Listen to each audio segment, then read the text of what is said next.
It's 11 a.m. on Sunday, November 24th, 1963. At Dallas Police Headquarters, Lee Harvey Oswald's scheduled transfer to the Dallas County Jail is already running 1 hour late. Finally, police are ready to escort Oswald into the elevator and down to the basement where a waiting police car will take him to jail. At this moment, 52-year-old Jack Ruby, a small-time mob associate from Chicago, is a block away at the Western Union office. It takes him about 2 minutes to walk to the police station. Police are everywhere. Oswald has received numerous death threats. Ruby, who has plenty of friends on the force, enters with ease, possibly through an alleyway door, and moves into the garage. Ruby is connected to these cops enough that maybe the cops let him in because the cops knew him.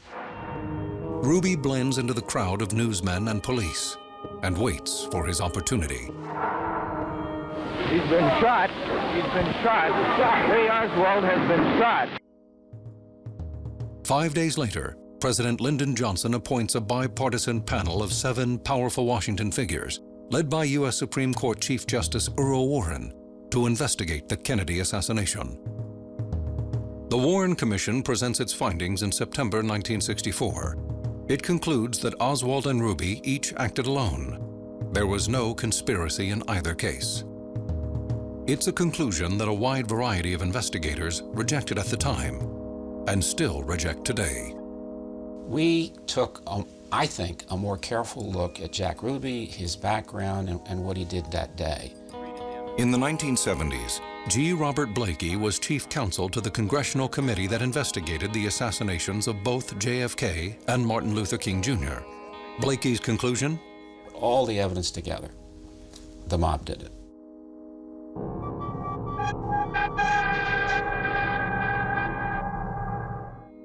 Blakey and other experts on organized crime believe the mob ordered the hit on President Kennedy and then assigned Jack Ruby to kill Oswald, so the assassination couldn't be traced to them.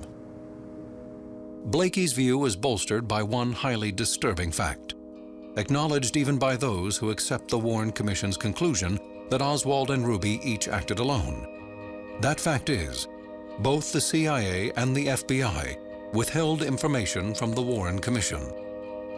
They hid documents, they destroyed other material, they didn't tell the Warren Commission what was going on. It was a cover-up of their own nefarious illegal plots that they didn't want disclosed. For 11 years after JFK's assassination, the CIA and FBI managed to conceal this vital information long enough to make the trail of hints and associations go cold and any criminal investigations near impossible. And to the press, isn't this an outrage?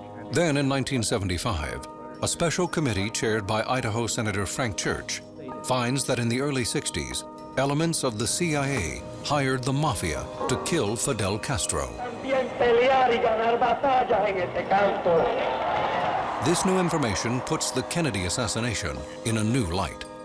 It now appears much more plausible that the mafia, a silent partner of the CIA, felt double-crossed by the Kennedy family.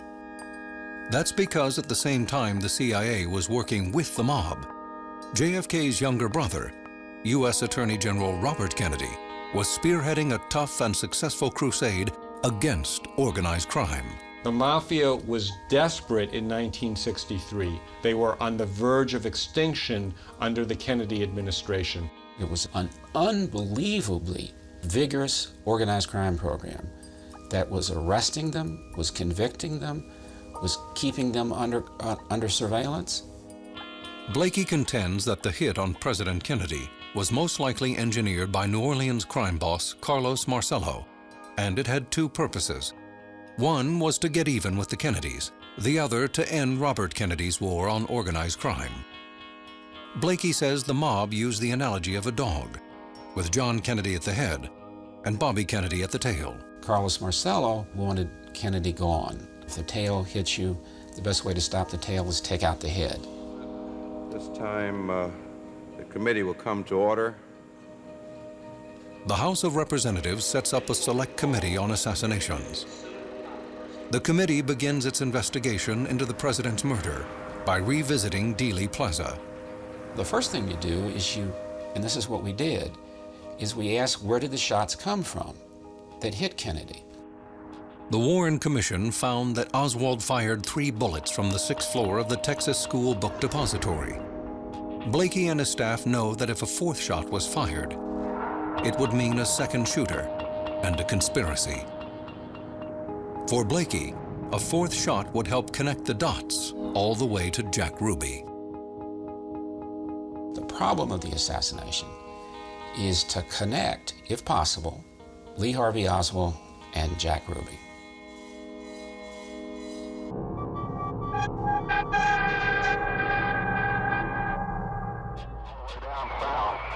February 1978. The committee staff unearths a recording of Dallas Police Department radio dispatches from the day of the assassination.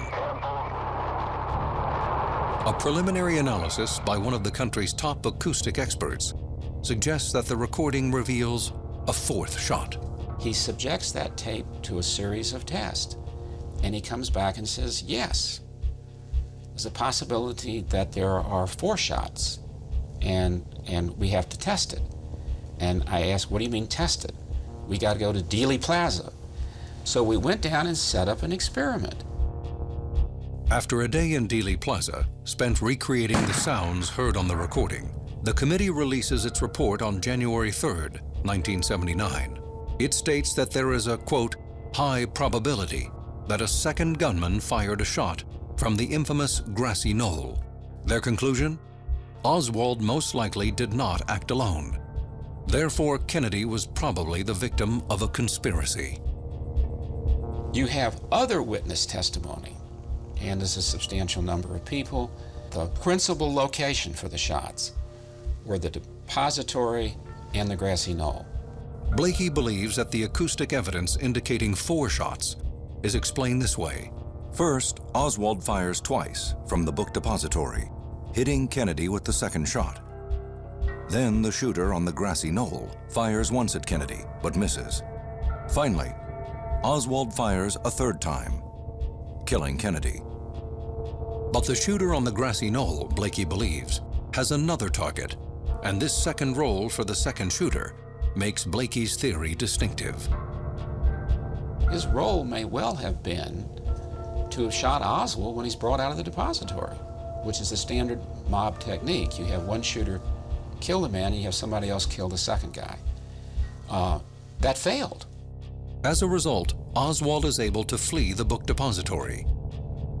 In less than 2 hours, police arrest him inside a movie theater. Now, according to Blakey, if the mob hopes to silence Oswald, it must first breach the police cordon around the suspect. Will he ultimately turn and give the government the information the government needs to know that it's conspiratorial? The answer is yes. That's the risk that they can't afford to take. They have to take the risk of killing him in police custody. And that's the best explanation of Jack Ruby. In the time after the assassination, he is contacted, given the contract, and now the man is making every effort he can to fulfill it.